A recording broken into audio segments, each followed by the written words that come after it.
Hello, আমরা পড়ছিলাম Ulysses কবিতাটা।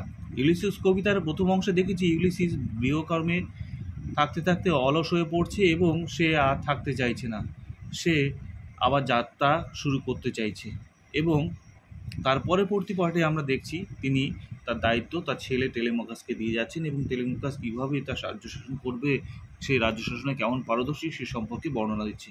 এইবার এই অংশে শেষ অংশে আমরা দেখছি যে ইউলিসিস তার জাহাজ তৈরি হয়ে আছে, তিনি জাহাজ যাওয়ার জন্য বা তার অভিযানের জন্য তৈরি, সেই সম্পর্কে তিনি বিবরণ দিচ্ছেন, যে বলছেন যে there there lies the port, the vessel puffs her sell.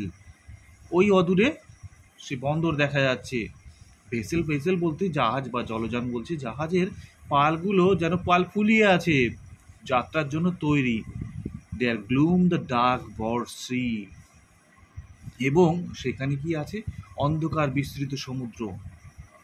My mariners souls that have toiled and wrought and thought with me, আমার অভিযাত্রীরা বা আমার সঙ্গে যারা নাবিকেরা ছিল, তারা যারা আমার সঙ্গে দুঃখ কষ্ট ভোগ করেছে, আমার সঙ্গে দুঃখ কষ্ট ভোগ করেছে, কাজ করেছে, পরিশ্রম করেছে, চিন্তা করেছে, that that ever with a frolic welcome took the thunder and the sunshine and the opposed free hearts, free foreheads, you and I are old. That ever with a frolic welcome to, তারা আনন্দময় আনন্দিত মনে আমাকে স্বাগত জানাচ্ছে। তারা বজ্রপাত, রোদ, বৃষ্টির মোকাবিলা করেছে এবং সাহসের সঙ্গে সমস্ত কিছু মোকাবিলা করেছে এবং আমাকে তারা সাহসিকতার সঙ্গে স্বাগত জানাচ্ছে, তাদের মুক্ত হৃদয় এবং সাহসী মন নিয়ে। তুমি এবং আমি সকলেই বয়স্ক হয়েছি, বাবা আমাদের বয়স হয়েছে। Old age hath yet his honour and his toil, বয়স্ক বা বৃদ্ধ বয়সেরও তার সম্মান এবং তার পাশাপাশি পরিশ্রমও আছে। ডেথ ক্লোজেস অল, মৃত্যু তো সব কিছুকে শেষ করে দেয়, but something are the end, some work of Nobel note May yet be done, মৃত্যু সব কিছু বন্ধ করে দেয় বা শেষ করে দেয়, কিন্তু কিছু তারপরেও রয়ে যায়, কিছু মহৎ কাজ করতে বাকি আছে, মে ইয়েট বি ডান, এখনো করতে হবে। Not unbecoming men that strove with gods, not unbecoming men that strove with gods, যা দেবতার সঙ্গে লড়াই করে সেই রকম পুরুষ চাই, এরকম পুরুষ মানুষ যে দেবতার সঙ্গে লড়াই করার মতো সাহসী পুরুষ হয়। অর্থাৎ যখন তাদের অল্প বয়স ছিল, তারা দেবতার সঙ্গে লড়াই করতেও যেন ভয় পেতে না। এই জন্যই বলছি যে দেবতার সঙ্গে লড়াই করার মতো সাহসী পুরুষের অযোগ্য নয়, এরকম অবস্থায় আছে যে তাদের এখনও সেই রকম মহৎ কাজ কিছু করতে হবে। The lights begins two twinkle from the rocks, পাহাড়ের উপর থেকে ঝিকিমিকি আলো দেখা যাচ্ছে, অর্থাৎ পাহাড়ের উপরে ঘরের আলোগুলো জ্বলছে, সন্ধ্যা হচ্ছে এরকম একটা পরিস্থিতি, সেখানে পাহাড়ের উপরে যে বাড়িগুলো সেগুলোতে আলো জ্বলছে, সেগুলোর কথাই বলছে, lights begin to twinkle from the rocks. The long day Weil's, সুদীর্ঘ দিন কমে এসছে। এখানে লং ডে ওয়েন্স বলতে দিন কথার অর্থ হচ্ছে লেখক বা ইউলিসিস বলতে চাইছেন যে তাদেরও এই দীর্ঘ জার্নিও প্রায় শেষ হয়ে এসছে, তাদের জীবনে তারা শেষ প্রান্তে এসছে, সেটাও বোঝানো হচ্ছে। The slow moon climbs the deep moans round with many voices, আস্তে আস্তে চাঁদ আকাশে উঠছে, সন্ধ্যা হওয়ার পরে আস্তে আস্তে চাঁদ আকাশে উঠছে, তাই বলছে আস্তে আস্তে চাঁদ উপরে উঠছে। The deep moans round with many voices, deep বলতে দ্য ডিপ সির কথা বলা হচ্ছে, সমুদ্র যেন, গভীর সমুদ্র যেন একটা বিভিন্ন রকম কণ্ঠস্বর থেকে জেগে উঠছে। Come my friends, it's not too late to seek a newer world, এসো আমার বন্ধুরা, অর্থাৎ তিনি তার ম্যারিনার্স বা তাদের নাবিকদের তিনি বলছেন, স্বাগত জানাচ্ছে, বলছে যে বন্ধুরা এসো, এখনও খুব দেরি হয়ে যায়নি নতুন বিশ্ব খোঁজার বা নতুন জগৎ খোঁজার। Push up and sitting well in order smite, smite বলতে দাঁড় বোঝায়, বলছে পরপর সুসজ্জিত হয়ে বসে পড়ো এবং দাঁড় টানো, স্মাইট বলতে দাঁড় বোঝানো, স্মাইট বলছে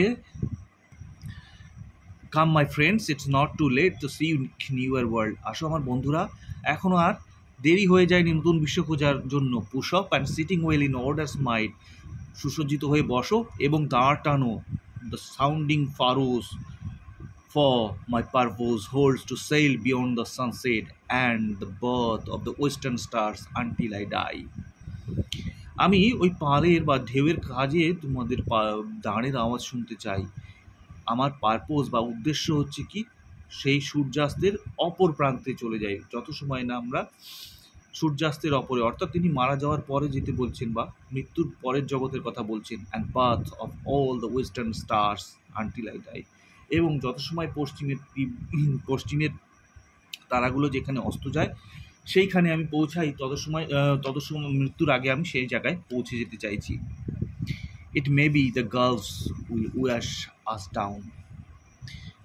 এখানে লেখক একটা কথা বলছেন যে তিনি মৃত্যুর আগে তিনি অজানা দেশে চলে যেতে চাইছেন। তিনি ওয়েস্টার্ন স্টার্স, অর্থাৎ সূর্য যখন অস্ত যায় তখন যে তারাগুলো যখন সমুদ্রের মধ্যে যেমন স্নান করে বা ডুবন্ত হয়ে যায় তেমন দেখা যায়, তেমনিভাবে তিনি যেখানে পৃথিবীর শেষ হচ্ছে বা যেখানে অস্ত যাচ্ছে তিনি সেইখানে তার বিয়ন্ড বা তার পেছনে কী আছে বা তার পরে কী আছে সেটা জানতে চাইছেন। তাই বলছেন যে আমি মারা যাওয়ার আগে এটা শেষ করে যেতে চাই বা ওর পরে পৌঁছাতে চাই। It may be that the gulfs will wash us down. Gulf বলতে জলের ঘূর্ণি, জলের মধ্যে যে ঘূর্ণি তৈরি হয় সেটার কথা বলা হচ্ছে। হয়তো সেই ঘূর্ণি, কোনো একটা ঘূর্ণি আমাদের সেই তলানিতে তলিয়ে নিয়ে যাবে, অর্থাৎ আমাদের হয়তো মৃত্যুবরণ করতে হবে। It may be we shall touch the happy আইজেল।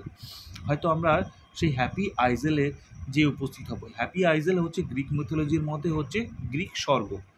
মৃত্যুর পরে যারা ভালো কাজ বা যুদ্ধে যারা বড় সৈনিক বা নেতা থাকে তারা কি করে, বা যুদ্ধে লড়াই করে তারা কি করে, মার্টারডাম বা বীর সৈনিক হয় তারা কি করে, তাদের আত্মাগুলো গ্রিক মিথোলজির মতে মৃত্যুর পরে এই হ্যাপি আইজেলে বা ইলিসিয়ামে যে বিশ্রাম নেয়।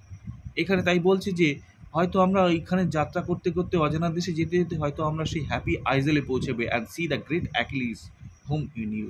হয়তো সেখানে যে আমরা সেই মহান অ্যাকিলিসকেও দেখতে পাবো যাকে আমরা It may be we shall touch the happy Isle and see the great Achilles whom we knew.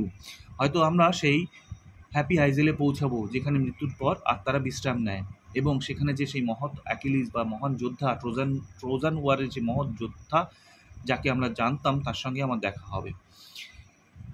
গ্রীসের সঙ্গে ট্রয়ের যুদ্ধে গ্রীস জয়লাভ করলেও গ্রীসের একজন মহান যোদ্ধা গ্রীসের ছোটো ছোটো রাজ্যগুলো একত্রিত হয়ে আক্রমণ করেছিল ট্রয়কে। এরকম একটা ছোট রাজ্যের রাজা ছিল হচ্ছে অ্যাকিলিস সেই সময়কার মহানতম যোদ্ধাদের মধ্যে একজন ছিল, যে এই ট্রয়ের যুদ্ধে যার মৃত্যু হয়েছিল। তাই বলছেন যে অ্যাকিলিস হয়তো ওখানে বিশ্রাম নিচ্ছেন হ্যাপি আইজেলে, আমরা হয়তো ওখানে পৌঁছে তার সঙ্গে দেখা হবে। Too much is taken, much abides. True, we are not the strength which in old days moved the earth and heaven, that which we are.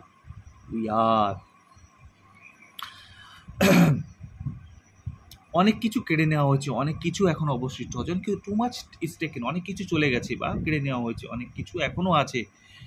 আমাদের হয়তো সেই অল্প বয়সের মতো বা যুবক বয়সের মতো শক্তি নেই যে বয়সে আমরা স্বর্গমর্ত এক করে দিতাম, কিন্তু that which we are one equal temper of heroic hearts. কিন্তু আমাদের মধ্যে এখনও কি আছে, এখনও পর্যন্ত অবশিষ্ট আছে সেই হিরোইক যোদ্ধাদের হৃদয় এবং সেই টেম্পার। এখানে টেম্পার বলতে সমান মানসিকতা বা লড়ার মানসিকতা, এখানে বোঝাচ্ছে হচ্ছে সেই হিরোইক হার্ট বা যোদ্ধার হৃদয় এবং সেই মেজাজ আমাদের মধ্যে এখনও সমপরিমাণে বর্তমান। যদিও আমাদের অল্প বয়স বা যুবক বয়সের মতো সেই শক্তি নেই যে শক্তি দিয়ে আমরা স্বর্গমর্ত এক করে দিতে পারতাম, তবুও আমাদের মধ্যে সেই হিরোইক হার্ট আর টেম্পার এখনও বজে আছে। Made weak by time and fate but strong in weak. ভাগ্য এবং সময় আমাদেরকে দুর্বল করে দিয়েছে, কিন্তু আমাদের ইচ্ছাকে এখনও দুর্বল করে দিতে পারেনি, এটা এখনও স্ট্রং, এখনও শক্তিশালী আছে। তিনি বলছেন to strive, to seek, to find, not to yield. তিনি চাইছেন যে সংগ্রাম করতে, অনুসন্ধান করতে এবং আত্মসমর্পণ করতে চাইছেন। স্ট্রাইভ কথার অর্থ সংগ্রাম করতে, সিক মানে খোঁজা, টু ফাইন্ড মানেও হচ্ছে খোঁজা বা অনুসন্ধান করা, এবং নট টু ইল বলতে কোনো কিছুর কাছেই আত্মসমর্পণ করতে না। তাই তিনি বলছেন যে তার মধ্যে সেই অল্প বয়সের বা যুবক বয়সের শক্তি চলে গেছে, কিন্তু তাদের মনের মধ্যে সেই সাহসিক হৃদয় এখনও বর্তমান। তারা এখনও অনুসন্ধান করতে, এখনও সংগ্রাম করতে এবং খুঁজতে এবং আত্মসমর্পণ করতে জানে না। তারা জানে কি? সে খুঁজতে জানে, সে সংগ্রাম করতে জানে, আত্মসমর্পণ করতে জানে না। To strive, to seek, to find and not to yield.